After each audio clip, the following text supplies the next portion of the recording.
¿Qué tal? ¿Cómo están ustedes? Muy buenas noches. Estamos aquí a punto de comenzar un nuevo Duna Live Constituyentes, este ciclo que hemos iniciado ya hace un par de semanas con conversaciones, con entrevistas a distintos candidatos a la Convención Constitucional. Hayamos tenido a varios de estos candidatos, han sido conversaciones realmente muy interesantes y en esta oportunidad tenemos a un nuevo candidato que postura por el distrito 11 y que se va a integrar en algunos segunditos más. Recordemos el distrito 11 que considera las comunas de Las Condes, Peñalolén, La Reina, Lo Barnechea y Vitacura. Le pido a nuestro entrevistado, que sabe quién es obviamente, no se los voy a anunciar todavía, pero bueno, usted en realidad ya lo hemos anunciado por todas partes, así que ya saben perfectamente de quién se trata. Vamos a estar conversando con Tomás Recar en algunos segundos más. Le pido que me mande la solicitud para que, porque ya Tomás ya se unió a esta transmisión, me tienes que mandar la solicitud para poder entonces incorporarte y comenzar esta conversación. Vamos a iniciarla. Se está uniendo entonces ya a nuestra conversación, así que le vamos a dar la bienvenida en un par de segunditos más. Ya está aceptado. Ahí está. Ya tenemos a Tomás en pantalla. Tomás, ¿qué tal? ¿Cómo estás? Muy buenas noches, bienvenido. Hola, mucho gusto, gracias por la invitación. Aquí estoy con un tremendo foco, así que tratando de bajar la luz un poquito. Ya, sí. Sí, ahí no hay problema. Tienes de estos aros de lujo, ¿no? Esa es la Sí, última sí, moda. Sí, ya. con tanta entrevista, hay tanta cosa que tuve que aperar un poquitito. Ya, no, está bien. Pues sí, hay que operarse para la campaña. ¿Tú habías hecho campaña antes para postular algún cargo, no? La verdad, Polo, que nunca, ni siquiera postulé a presidente de curso, nunca he estado en ningún tipo de elección en mi vida. Ya. Ya, primera vez. Estás entonces conociendo lo que significa esto de andar pidiendo el voto a la gente. Sí, sí, bueno, exactamente, y estoy muy contento, la verdad que ha sido una tremenda experiencia, eh, de mucho aprendizaje, de tremendo esfuerzo también, pero más allá de los resultados, estoy muy contento por todo lo vivido, muy agradecido por el apoyo y yo digo que este proceso ya partió porque la cantidad de conversaciones que uno ha tenido, que va a tener, las interacciones que se están teniendo a lo largo de todo Chile es muy lindo y estoy muy esperanzado por lo mismo. Ahora, Tomás, cuéntanos un poco de tu trayectoria. Llevaba un par de datos, ¿no es cierto? Como director ejecutivo de Enseña Chile, ingeniero civil, máster en Administración Pública y Desarrollo Internacional. Pero cuéntanos un poco de tu trayectoria, particularmente del trabajo que has hecho en Enseña Chile. Perfecto, Pablo. Mira, yo siempre parto desde mis estudios porque estudié ingeniería civil en transporte, lo cual tiene un componente social importante que yo nunca supe para qué era, ahora entiendo un poquito más. Después trabajé 4 años y medio en el Centro de Políticas Públicas de la Universidad Católica, en un proyecto que se llama Puente de UC, que vincula a la universidad con los municipios. Y ahí para mí fue un mundo nuevo y mucho aprendizaje también. Después de 4 años y medio me fui a la Escuela de Gobierno de la Universidad de Harvard a hacer una maestría en Administración Pública y Desarrollo Internacional por 2 años. Y ahí fue cuando conocí a Wendy Cobb, que es la fundadora de Teach for America, y al volver, junto a 5 amigos y amigas, fundamos Enseña Chile, que en simple busca inyectar al sistema de educación mucha gente que primero y antes que todo conozca el problema de la educación desde el haber enseñado a tiempo completo por 2 años en colegios de alta vulnerabilidad, con el trabajo que implica que todos sus estudiantes aprendan.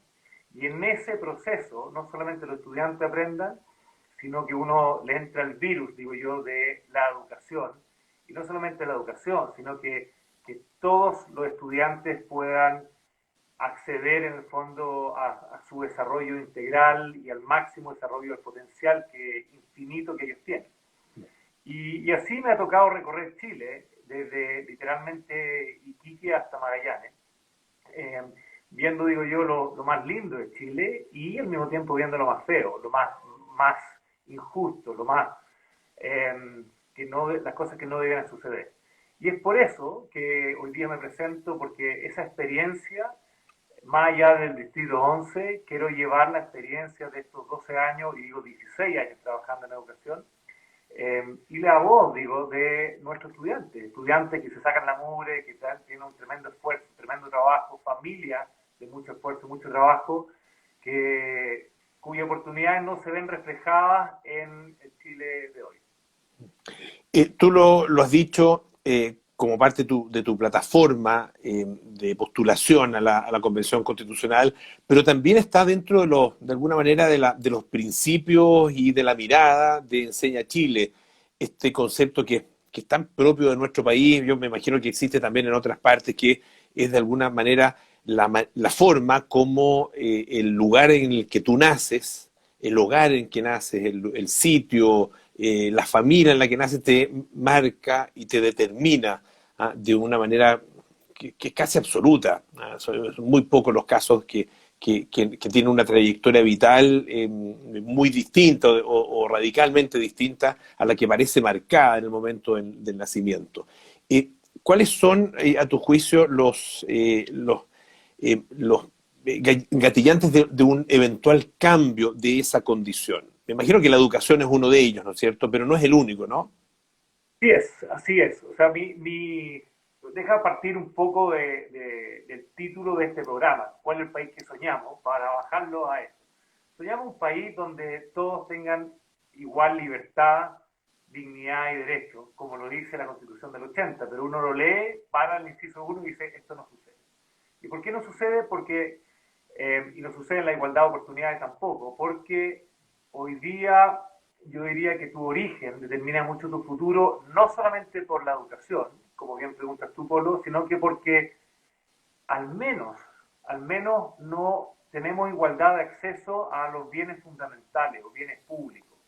Y aquí incluyo salud, incluyo agua, incluyo ciudad como fuente de equidad. Es muy distinto vivir en una comuna de Santiago que vivir en otra comuna.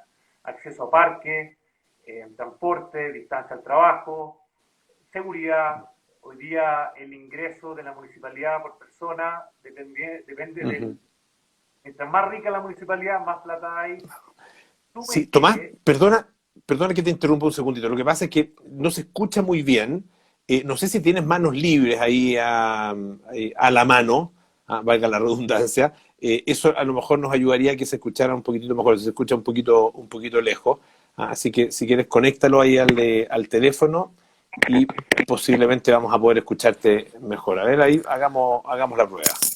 ¿Cómo estamos ahí? ¿Mejor? Ahí infinitamente mejor. Sí, ya, infinitamente bueno, mejor, sí. Bueno, no sé por dónde parto, pero básicamente esta idea de que efectivamente, aunque queremos que sea un Chile igual en libertad, en dignidad, en derecho, velando por el bien común, eso a la postre no sucede porque tu origen determina mucho tu futuro. Y como tú bien dices, no es solamente educación, para mí educación es un bien fundamental, pero es el acceso a la salud, es el acceso a la vivienda, es el acceso a la seguridad, es el acceso a una ciudad, es el acceso a un parque, y suma y sigue. Entonces, lo que yo planteo es que para que debiéramos tener igualdad de acceso, yo siendo muy soñador y grandes metas, al menos algo bien pragmático, que son bienes públicos de igual acceso para todo chileno y toda chilena. Y esto no significa gratuidad, ni significa... Puede ser más gratuidad para algunos y puede ser más caro para otros. Pero el punto es que todos y todas podamos tener igualdad de acceso al menos a una lista de bienes públicos necesarios para que podamos tener esta igualdad de oportunidad y búsqueda del bien común. Para ponerlo en simple, si uno no sabe leer y escribir, ¿de qué igualdad de oportunidades estamos hablando? Si yo no me puedo acceder, en el fondo, o tengo una familia que tiene que viajar 2 horas de ida y 2 horas de vuelta a su trabajo, ¿de qué igualdad de oportunidades estamos hablando? ¿De qué familia estamos hablando? Cuando el papá y la mamá no pueden estar nunca en la casa con su hijo.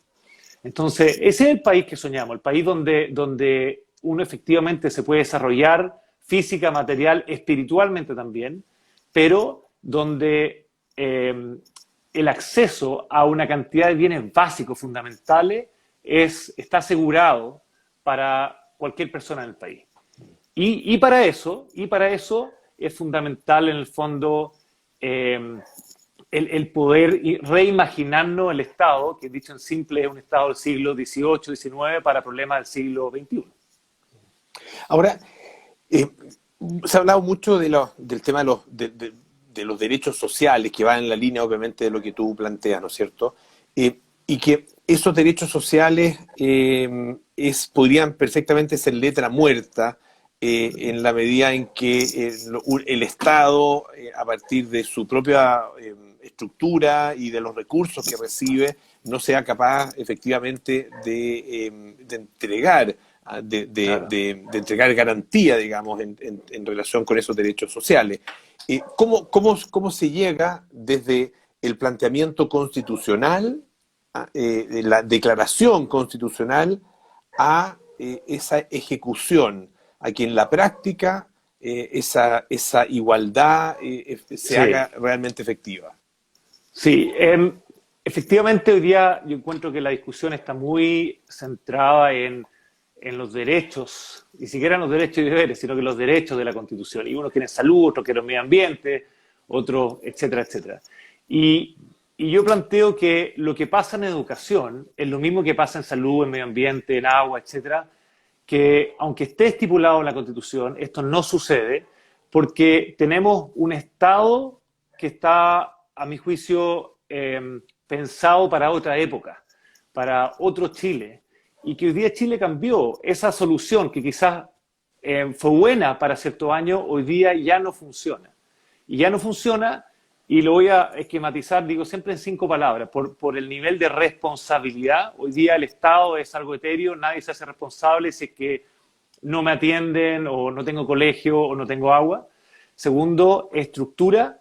Hoy día las decisiones son extremadamente centralizadas y sectoriales. Vivienda no conversa con transporte, o el municipio no conversa con la comunidad o con el ministerio, tanto para arriba como para abajo. Incentivo. Hoy día hay muy poco incentivo para mejorar problemas, por ejemplo, la pensión. Pensión hoy día, la primera comisión fue en 2005, llevamos 15 años y no pasa nada. Después, y una palabra que se escucha bien poco y que me parece sumamente importante, es la flexibilidad. Hoy día, tú solamente, con parte del Estado, por muy bien intencionado que seas, por muchas competencias que tengas, tú solamente puedes hacer lo que dictamina la ley. Y los problemas son distintos. Tenemos gente que necesita soluciones distintas, y que esta solución es distinta en Peñarolén que en Iquique, que en Magallanes. Entonces, es muy poco flexible el Estado, muy, muy, muy poco flexible. Y por último, yo lo llamo la captura del poder, donde hay ciertos grupos de interés que capturan, en el fondo, cierta parte del Estado o cierto gremio. Y bajo todo eso, obviamente, está la sociedad, el servicio civil, que es como el área de recursos humanos, se podría decir, del Estado, que hoy día, si uno se mete y ve algunos números, dice, aquí hay un problema grande, aquí hay un problema grande. Y yo deja quizás saltarme a otra pregunta. ¿Por qué estoy acá? Por supuesto, por el trabajo en educación, por supuesto, porque hay una constitución, un Chile que dice 80% de convención constitucional. Esto se trata de distribuir el poder, es bueno no estar en el poder, pero también quiero levantar el tema del servicio civil. Hoy día yo creo que la gente que está metida en política, en un partido, no levanta esto porque no le conviene. Y yo con mucho aprecio al rol público que generan las personas que trabajan en el Estado, creo que la estructura, de nuevo, incentivo y lo que está pasando ahí adentro no es sano para nadie, ni para la gente que trabaja en el Estado, ni para la gente que trabaja fuera del Estado. Ahora, dentro de los cambios constitucionales que hay que hacer, obviamente que está el tema de los derechos sociales, hay temas que tienen que ver también, que son tal vez más estructurales aún, como por ejemplo el régimen de gobierno, la definición de ciertas instituciones, qué carácter van a tener, el Banco Central, el Tribunal Constitucional, etcétera. ¿Cómo te ubicas tú en esas discusiones? ¿Cómo entender tu postura dentro de esas discusiones? Y partamos de lo que existe, de la propia Constitución del 80, Claro. que tiene determinaciones, digamos, en ese sentido, en temas del régimen de gobierno, instituciones, etcétera. Mira, yo creo que lo más lindo de este proceso es la legitimidad que tenga nuestra Carta Magna. Entonces, incluso yo estoy dispuesto a quedar con una peor constitución siempre y cuando sea una constitución de todos y todas. ¿Pero qué podría ser una peor constitución? ¿Qué crees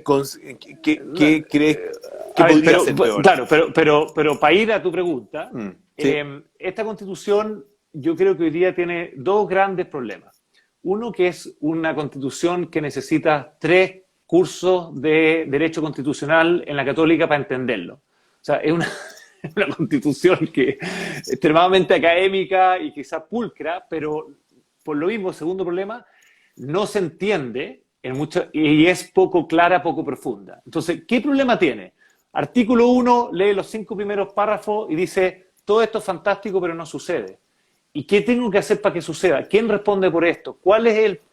¿Quién finalmente me asegura que vamos encaminados para allá? ¿Cuáles son los objetivos? Entonces, ahí hay un gran problema. Yo, para serte franco, me leí la Constitución por primera vez el año pasado, cuando me invitaron a un debate, y dije, mínimo leerse la educación. Y artículo 19, incisos 10 y 11, los papás eligen. No sucede eso hoy día. Hoy día tenemos apoderados que eligen dentro de las 3 escuelas o liceos que están en su comuna, pero no sucede. Segundo, la libertad de enseñanza. Esa libertad de enseñanza es bien cuestionable porque tenemos muchos colegios que en pos de la libertad de enseñanza enseñan cualquier cosa y para mí libertad no es falta de regulación. Entonces, es bien ráscate por tu propia uña la Constitución, diría, en varios aspectos. Y ahí uno empieza a escarbar y está el Tribunal Constitucional, está justamente el sistema electoral, a mi juicio, que hoy día no funciona. Entonces, ahí puedo entrar a hablar de muchos temas y casi te pediría, Pablo, que tú me digas por dónde partimos, porque si no es demasiado. Pero quiero enfrascarlo en 2 temas. La Constitución tiene que ser entendible por la abuelita que está caminando en la esquina. No puede ser 3 cursos de la Católica para entenderla.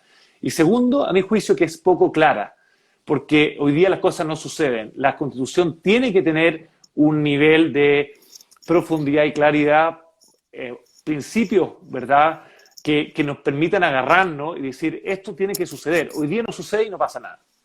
Esa es mi impresión. Ahora, pensando, por ejemplo, en un primer artículo, no te pido que lo redactes ahora aquí en vivo, ¿no es cierto?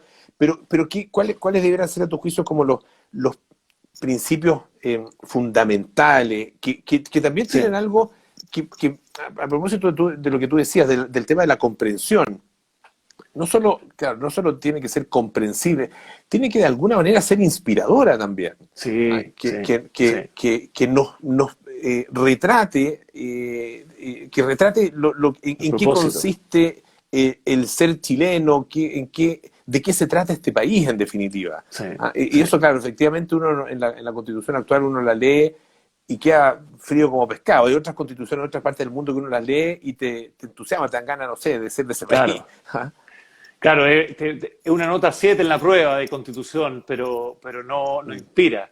Yo apuesto a la realización, como decía antes, tanto espiritual, física y material de todas las personas, pero no solamente individualmente. Para mí hay algo que debería estar transversal en esta Constitución, es el bien común. Yo creo que hemos perdido esa palabra, ese término, que hoy día está en la Constitución, pero aparece una vez y después desaparece. Que hoy día finalmente tiene que ser un país para todos y todas, donde todos realmente busquemos, tanto en derechos como en deberes. Es nuestra responsabilidad. El espíritu democrático es una actitud, es una vivencia. Y tenemos este derecho fundamental como individuo, pero también tenemos esta obligación y derecho fundamental porque somos parte de una comunidad. Y si hay algo que no solamente se ha perdido en Chile, sino que se ha perdido en todo Occidente, es justamente qué pasó con el bien común. Hoy día prácticamente ya ni siquiera hablamos de ese tema. Claro, es un concepto que simplemente no está presente o no ha estado presente en la discusión. Pero que resurge... En ningún discurso, claro. En ninguna propuesta. Yo no escucho a nadie hoy día hablando del bien común. No escucho a nadie. A ver, este proceso, la verdad que surge de un fenómeno, de un proceso también, ¿no es cierto?, que de alguna manera eclosiona en el estallido social, pero que sin duda se venía, y obviamente se venía fraguando, eso no nace el 18 de octubre, ¿no? Venía de mucho antes. Sí. ¿Qué faltó, qué le faltó a Chile, en definitiva, en todo el periodo previo? No sé cómo te paras ahí tú en esa mirada de los famosos 30 años, ¿no es cierto? No son 30 pesos, son 30 años. Hay miradas de todo tipo, gente que es mucho más, de alguna manera, autocomplaciente, tal vez otros que son muy autoflagelantes y muy críticos a lo que fue ese periodo. ¿Cómo te paras tú en esos 30 años? De alguna manera, uno podría decir, a lo mejor Chile iba bien encaminado y era cosa de impulsar un poco más y tener un poco más de paciencia. Claro, la paciencia para mucha gente se acabó, pero ¿cómo te paras tú en esa mirada? Sí, tremenda pregunta, Polo. Yo creo que deja darte un poco de contexto, digo yo, internacional y nacional, porque estos 30 años también suceden cosas en el mundo que cambiaron el mundo. Uno, digo yo, son las redes sociales. Desde el año 2010 a la fecha, las manifestaciones públicas han crecido en todo el mundo, no solamente en Chile. Para ponerte un dato, yo estaba fuera de Chile para octubre, para el estallido, y en ese mismo instante habían 8 países que estaban también con estallidos similares. Entonces, hay un tema de manifestación muy fuerte. Segundo, hay un tema de falta y de identidad muy fuerte. Hoy día, si tú le preguntas a una persona en todo el mundo, ¿por qué vales? La gente te dice, por lo que trabajo, por lo que hago. Y no tienen ni idea de quién soy. Y hay todo un tema, a mi juicio, que lo ilustra muy bien Fukuyama en su libro Identidad. Pero yendo a Chile, yo trabajo en educación y digo, hace tiempo que había olor a gas. Hace tiempo que había olor a gas. Y nosotros lo retratamos o lo tratamos de ilustrar en una película. Y cuando pusimos la película nos dijeron, ustedes se volvieron locos, esto no es así, no es verdad. Y nosotros dijimos, esto es lo que vemos. Pero, para ser súper directo a tu pregunta, Polo, yo creo que Chile tiene una crisis de liderazgo. O sea, la falta de convivencia tiene que ver con el ejemplo que nos ha dado nuestra autoridad. ¿Y a qué me refiero? A que cuando tenemos personas que son líderes, son autoridades institucionales de nuestra democracia y no se comportan democráticamente, estamos mal. Entonces, deja de cierta manera pegarle a la izquierda y a la derecha para ser justo y dar ejemplos concretos. Cuando tenemos diputados y senadores que habían estado 16 años en el gobierno, marchando en la calle por mejor educación en los 2011, cuando recién habían salido, uno dice, ¿qué está pasando? ¿Ya? O sea, segundo, cuando uno ve hace poco diputados de derecha votando en contra que un alcalde de Renca se pueda presentar democráticamente para ser elegido o no en la urna, uno dice también qué está pasando. Entonces, finalmente la democracia se rompe, que es lo que está pasando hoy día, cuando nuestras autoridades se comportan no democráticamente, cuando la manera de tratarse, cuando avalamos la violencia, cuando somos tibios en el fondo con actitudes que no son democráticas, y no estoy hablando solamente de la política, sino que cuando las empresas se coluden, cuando la iglesia se cae, cuando hay problemas de corrupción en Carabineros. Todas esas crisis institucionales son reflejo de un mal liderazgo. No porque la Constitución esté mal, sino que porque nuestros líderes no se han comportado como debieran. Y ahí es donde yo digo, si puedo decir una cosa, Polo, es falta de liderazgo. Ahora, claro, esa falta de liderazgo podría provenir de las personas que nosotros mismos hemos elegido, es decir, una falta de liderazgo con nombre y apellido. Pero también, y eso a lo que van algunas personas, es a un problema más profundo que tiene que ver con la estructura institucional, que tiene que ver con el tipo de régimen de gobierno, la manera como, en definitiva, conversan o no conversan, en este caso, los distintos poderes. ¿Te parece que hay elementos de las dos cosas, o sea, de las personas y también de la estructura? Sí. Sin duda, y por supuesto que el problema es variado, de múltiples factores, pero si hay algo que me gustaría cambiar es el Congreso. Por supuesto que el hiperpresidencialismo no es bueno y yo atenuaría ese presidencialismo, pero no haría un parlamentarismo con el Congreso que tenemos hoy día. Y el Congreso tenemos, a mi juicio, un gran problema. Por supuesto que son más, pero deja ponerlo en simple, que es nuestro sistema electoral. Nuestro sistema electoral privilegia a las facciones, a las tribus, a las proporciones, no incentiva los acuerdos.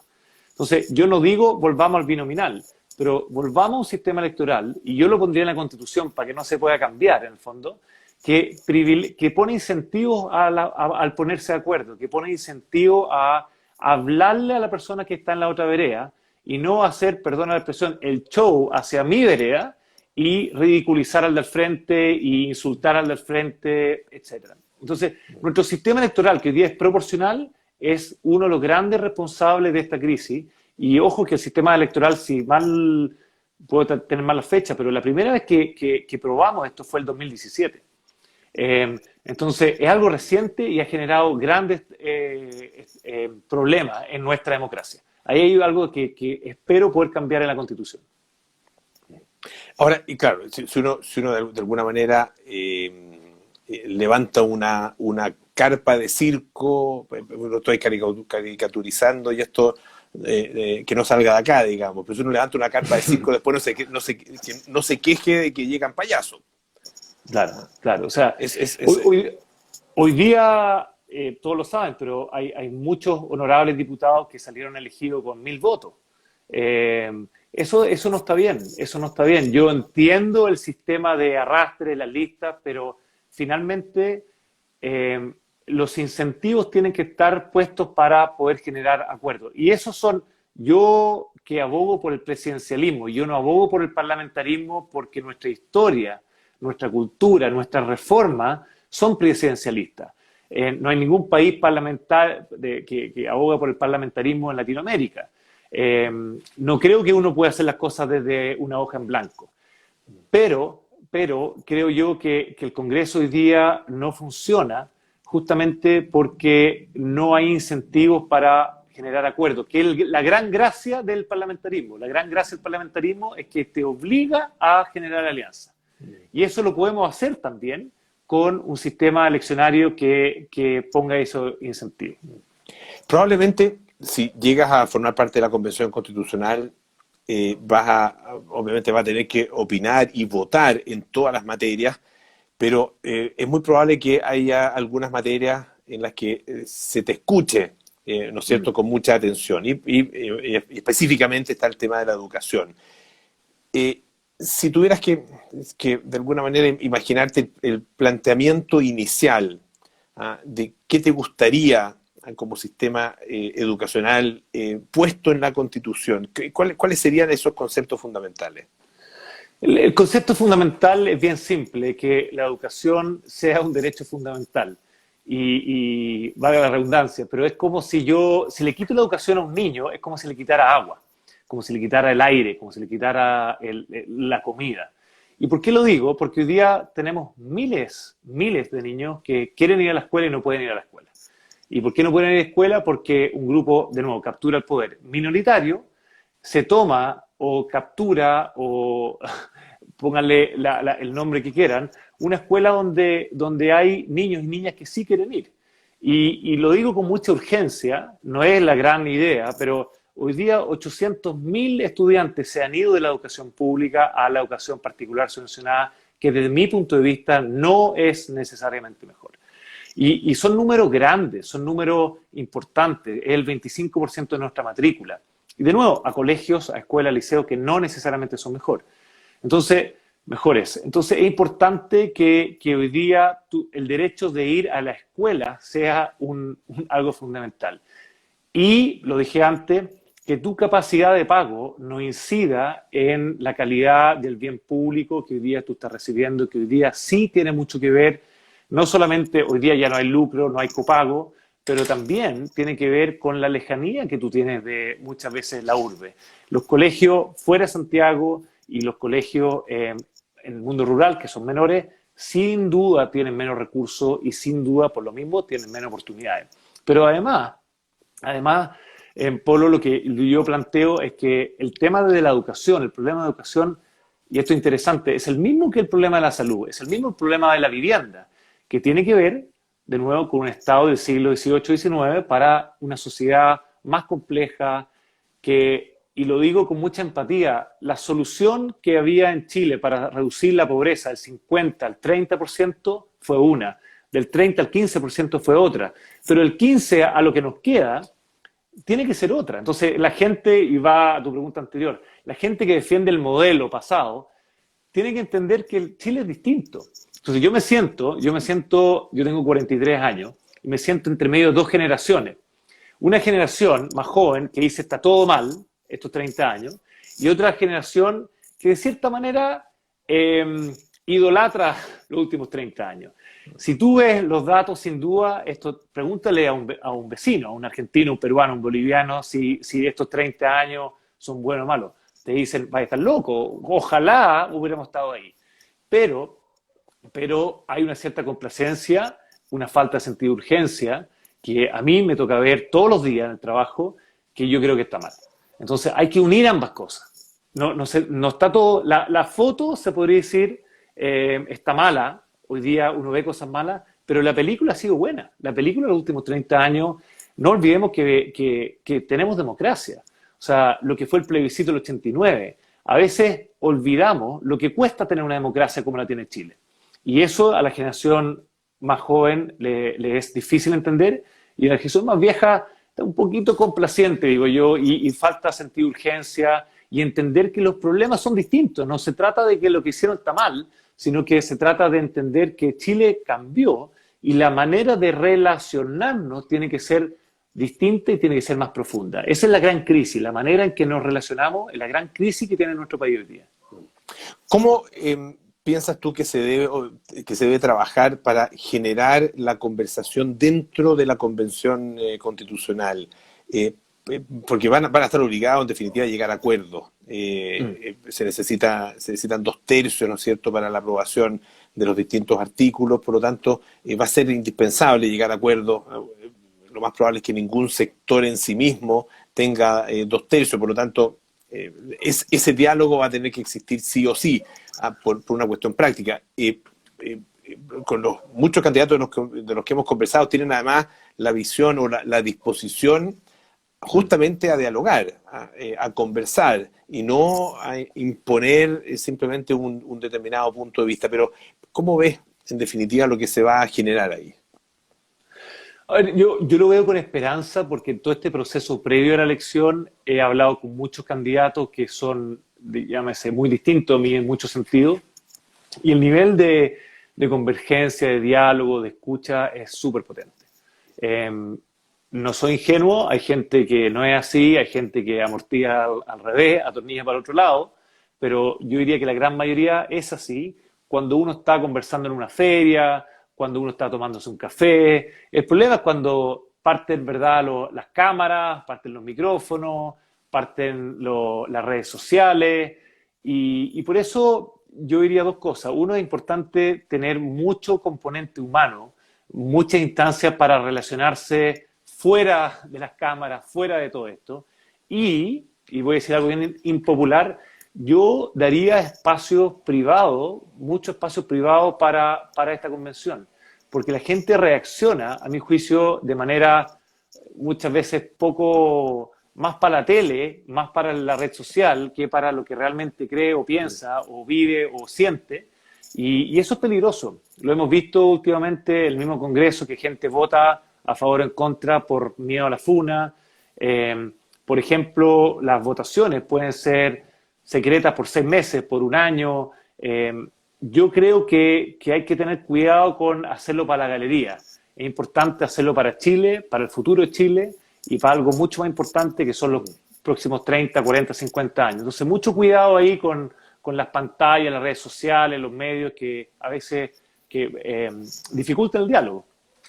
¿Pero crees que eso va a ser realmente posible con la exigencia de transparencia que existe hoy día en nuestro país y con además con el interés genuino y legítimo de la gente Claro. de efectivamente estar enterado y poder participar? ¿No sería de alguna manera volver a un tipo de política que se hace, tal como se acusa, entre cuatro Claro, paredes, en la entre cuatro paredes. cocina? ¿Ah? Yo creo que tiene que haber instancias donde uno puede conversar tranquilo entre cuatro paredes. Digo instancias, no digo que todo el proceso sea así, pero si uno tiene un micrófono, no es un reality tampoco. Uno está en las cuatro paredes y el otro está en reality. No puede ser ni esto ni esto, tiene que haber algo intermedio. Uno tiene que tener espacios de, llámese, privacidad para tener conversaciones más difíciles, de poder y partir conociéndonos, para partir en el fondo hablando con la gente fuera de cámara. Entonces, no quiero que sea entre cuatro paredes, pero tampoco quiero que sea un reality. Ahora, viendo el panorama, la verdad que hay candidatos que hay una diversidad gigantesca, ¿no es cierto?, de candidatos, pero ¿cuál sería para ti el integrante ideal de la Convención Constitucional? No es necesario que me des nombre, pero aparte de ti, digamos, ¿cuál sería de alguna manera Bueno, las características de ese candidato ideal? yo creo que es el polo opuesto a quien soy yo. O sea, lo ideal sería tener a alguien totalmente distinto, porque me va a obligar a poner una mirada de futuro adelante, a salir de la trinchera, a poder relacionarme de manera distinta. Sería un fracaso si fuera alguien igual a mí, porque justamente se trata de poder tener una mirada de futuro común. No se trata de que todos sean como yo. Y ese es el ejercicio. Yo creo que mucha gente no ha entendido de que esta instancia es única, es distinta, y a veces uno escucha candidatos hablando como si fueran presidente o candidato a presidente con un programa presidencial, o candidatos que hablan como si van a ser diputados, senadores, y para ser bien específico, dicen, esta es mi trinchera, de distinta manera, esta es mi trinchera y yo soy de acá. Yo creo que es un error. Porque yo siempre lo he dicho, yo soy una persona de creencias muy fuertes, de principios muy fuertes, de valores muy fuertes, pero creo que lo que aquí hay que poner sobre la mesa es cuál es lo que me preguntaste al principio, a qué aspiramos común como país y armar algo entre todos que convoque a gente distinta. Ese es el ejercicio. Entonces, si gente no ha hecho eso antes, yo diría, chuta, no sé si es el cargo adecuado. Tiene que ser alguien que ha podido trabajar en diversidad en pos de un norte, un propósito más grande que él o ella. Hablamos de algunos temas en específico y hay un par que te quería plantear. Por ejemplo, el tema de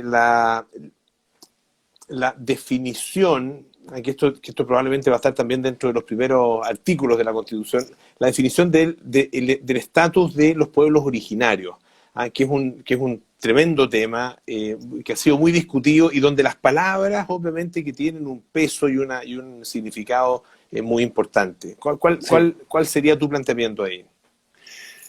De todas maneras, un reconocimiento muy grande de los pueblos originarios que hoy día no están. Yo creo que la historia ha sido injusta con los pueblos originarios, leyendo mucha historia, leyendo distintos relatos. Mi apreciación es que efectivamente ha habido un maltrato hacia ellos. Creo yo que tiene que haber un incentivo claro a poder preservar su cultura, sus lenguas, sus tradiciones, pero al mismo tiempo creo que Chile tiene que ser uno.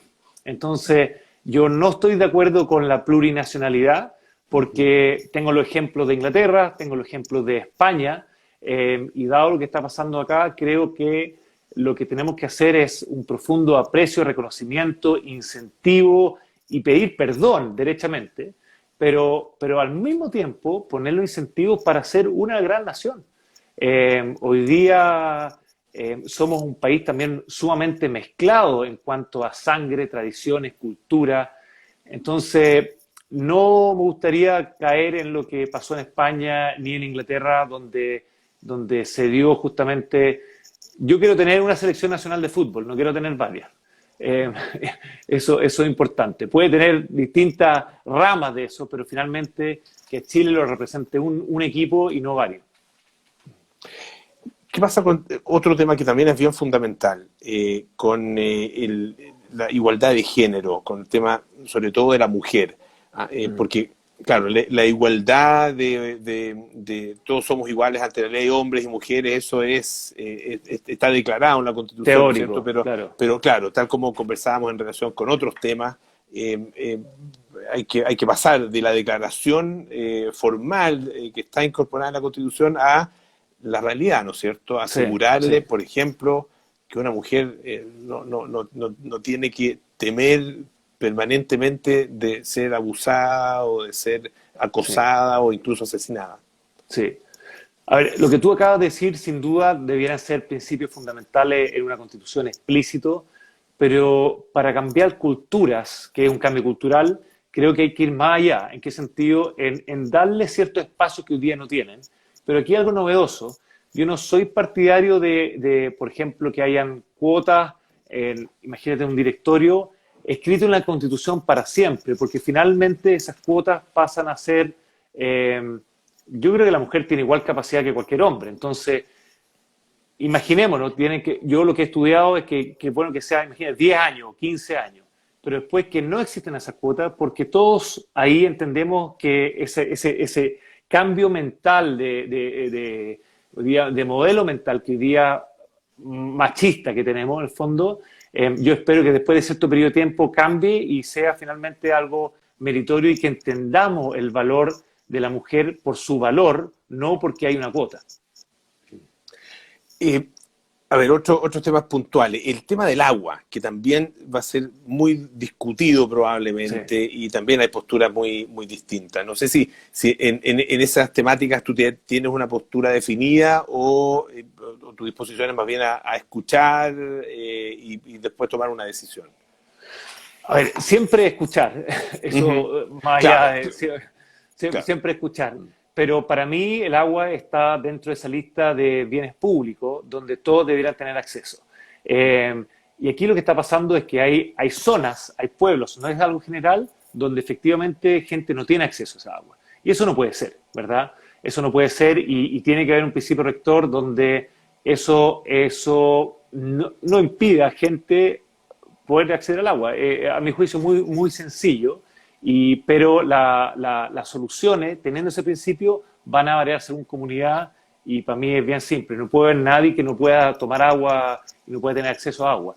Y el uso que le da la empresa no puede ser a costa de una comunidad. Lo difícil es cuando esa empresa estaba y la comunidad llegó después. Ahí tienen que haber buenas instituciones que puedan llegar a soluciones para justamente no dejar a nadie sin agua. Hay una crisis institucional, de nuevo, la crisis es muchas veces institucional que impide llegar a esas soluciones para cualquier bien público, eso es mi parecer. Cuando te presentas frente a personas que no te conocen durante esta campaña, ¿cómo te presentas a ti mismo y qué de alguna manera le ofreces a esos ciudadanos, a esos votantes en relación con la Constitución? Deja de contarte lo que digo en los semáforos en la mañana, que yo creo que es una buena respuesta. Además, en un tiempo cortito es como un tuit. Claro, me bajan, deja decirte primero, me bajan la ventana, si es que me la bajan, porque yo diría de cada 3 o 4 me lo baja una, que yo creo que muestra un poco, ya está un poco cansado la gente de tanto volante. Pero yo le digo 2 cosas, le digo independiente y bien preparado. ¿Y qué significa eso cuando la luz roja todavía está ahí? Digo, llevo 16 años recorriendo Chile, recorriendo las escuelas, las comunidades de más necesidad y he tenido la fortuna de ver lo más lindo de Chile y también el lado feo de Chile. Y quiero llevar eso a la Constitución. Además, tuve la suerte de ir a la Escuela de Gobierno de la Universidad de Harvard, donde aprendí muchas cosas del gobierno, la Constitución, de cómo opera, estructura, arquitectura de Estado, etc. Pero la parte de independiente creo que es importante porque esto se trata mucho de distribuir el poder y es más sano no estar en el poder cuando se tiene una discusión de distribución del poder. Y creo que eso es real. Yo no soy de los independientes que cree que los políticos son malos, que los partidos son malos. Yo hubiera ido por un partido si no hubiera trabajado en el Cine Chile. Pero creo yo que en esta instancia única es fundamental tener independientes, como el Café, digo yo, que puedan articular gente que hoy día uno ve en la trinchera. O sea, yo hablo de justicia y la gente me dice, este gallo de izquierda. O hablo de paz, Estado de Derecho, este gallo de derecha. La justicia y la paz no son ni de la derecha ni de la izquierda. Entonces hay ciertas cosas, cuñas, lenguaje que hoy día están medio enraizados y de nuevo, el gran propósito acá es llegar a acuerdos. El gran propósito no es ser electo. El gran propósito es escribir una buena constitución a través de un buen proceso. Y por eso yo creo que es sano que hayan independiente, gente que nunca ha estado en ningún tipo de partido, porque finalmente lo que uno busca es buena idea de la izquierda y de la derecha. Eso es lo que debiera primar hoy día en la Constitución. Tomás Ricard, te quiero agradecer muchísimo que hayas estado esta noche aquí en Duna Live. Muchas gracias por todos los planteamientos. Espero que haya sido una conversación interesante para ti también y para todas las personas que nos están escuchando y viendo a esta hora. Así que muchas gracias, un abrazo grande. Pablo, muchas gracias por la invitación y este espacio. Muchas gracias por las preguntas, me encantaron. Todo lo mejor. Tomás Ricard, entonces, nuestro invitado de hoy. Y mañana tenemos también, obviamente, una nueva edición de Duna Live Constituyentes. La invitada será Sara Larraín. Así que también todos invitados a participar de esa conversación. Hasta mañana. Perfecto. Chao, chao. Gracias. Chao, Polo. Muchas gracias a ti.